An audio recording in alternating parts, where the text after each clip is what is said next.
ناظرین، آج بات کریں گے ہم ایسی شخصیت کے بارے میں جن کی پیدائش پر اذان دینے والی شخصیت خود صاحب وجہ اذان ہے، جن کی پہلی غذا اس مسیح اعظم کا لعاب دہن بنی، جن کے بارے میں میرے اور آپ کے اماموں کے امام اعلیٰ حضرت امام اہل سنت فرماتے ہیں کہ جن کے تلووں کا دھون ہے آب حیات، ہے وہ جان مسیحا ہمارا نبی۔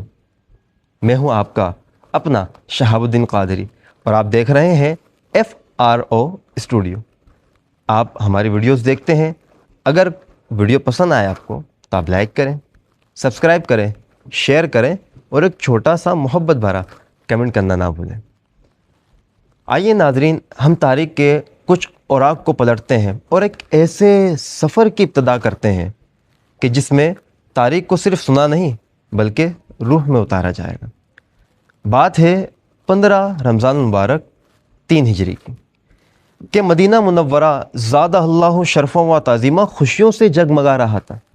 ہر ایک شخص کے چہرے پر خوشیاں ہی خوشیاں تھیں کہ آج مولا علی مشکل کشا حیدر کرار کے گھر ایک ایسے نور نے آنکھ کھولی کہ آج جسے دنیا امام حسن مجتبیٰ رضی اللہ تعالی عنہ کے نام سے یاد کرتی ہے۔ ناظرین اکرام، نبی پاک کی حضرت امام حسن سے محبت بے مثال تھی۔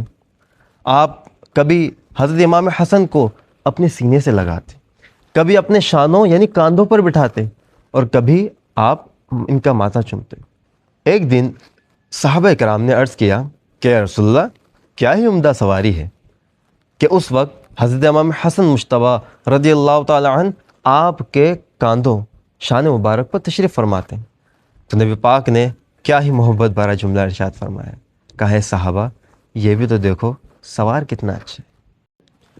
حضرت انس رضی اللہ تعالی عنہ سے روایت ہے کہ آپ فرماتے ہیں کہ نبی پاک صلی اللہ علیہ وسلم سے مشابہ اگر کوئی تھا تو وہ امام حسن مجتبیٰ رضی اللہ تعالی عنہ تھے۔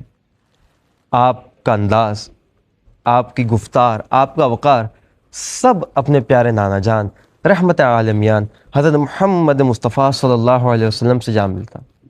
تاریخ گواہ ہے کہ آپ نے 2 مسلمان گروہوں کے درمیان صلح کروائی، آپ نے 25 مرتبہ پیدل حج فرمائے اور 2 مرتبہ اپنا سارا اور 3 مرتبہ اپنے کل مال کا آدھا راہ خدا میں خرچ کیا۔ ناظرین، اب بات کرتے ہیں 39 یا 50 ہجری کی کہ جب کسی کے زہر دینے کی بنا پر حضرت امام حسن مجتبیٰ رضی اللہ تعالیٰ عنہ جام شہادت نوش کر گئے۔ انا للہ و انا الیہ راجعون۔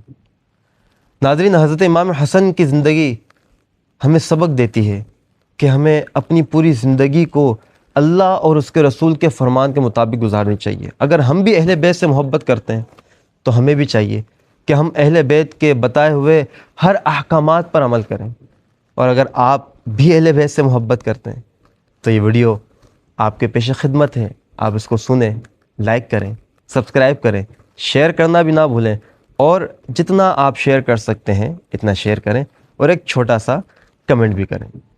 السلام علیکم۔